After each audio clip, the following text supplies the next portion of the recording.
ஒரு நிறைவேறாத ஆசைகளோட செத்தவங்க மட்டும்தான் இந்த மாதிரி ஆன்மாக்கள் அலைவாங்களா அல்லது எப்படி? நிறைவேறாத ஆன்மா, எதிர்பாராத மரணம். புரியுதாப்பா? அதே போல தன்னை துன்புறுத்தின, அதாவது உறவுகள்கிட்ட ஏதோ ஒரு ஏக்கத்தோட இறந்து போறவங்கன்னு சொல்லுவாங்க. அது எவ்வளோ வயதானாலும் சரிப்பா, எவ்வளோ வயதானாலும் அவங்களுக்கு நிச்சயமாக மனதில் சில கவலைகள், இயற்கையான மரணமாக இருந்தாலும் புரியுதா, அந்த அவங்களுக்கு மனம் சாந்தி அடையாதுப்பா. ஏன்னு கேட்டால் அவங்க அதை எண்ணி எண்ணியே அது மனதுக்குள்ளார மருகி மருகியே இறந்து போயிருப்பாங்க. புரியுதா? தன்னால் இந்த கர்ம காரியங்களை முடிக்கவில்லையே அப்படின்னு ஒரு இடத்துல அங்கே நின்று போயிருக்கும் அந்த ஆன்மா.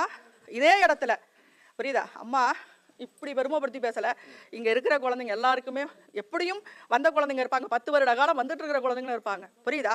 அந்த ஆன்மா வந்து என்னக்கிட்ட ஒன்று வாக்கு கேட்டுச்சு, அம்மா நான் அந்த பெண்ணை விட்டு நான் போகிறேன், ஆனால் இந்த பெண்ணுக்கு என்னோட மகளுக்கு திருமணம் ஆகும்போது மட்டும் என்னை 2 கண்ணால் வேற ஒரு ரூபத்திலேயாவது நான் நின்று பார்க்க வையுமா அப்படின்னு, எனக்கு வேற எதுவுமே வேணாமான்னுச்சு.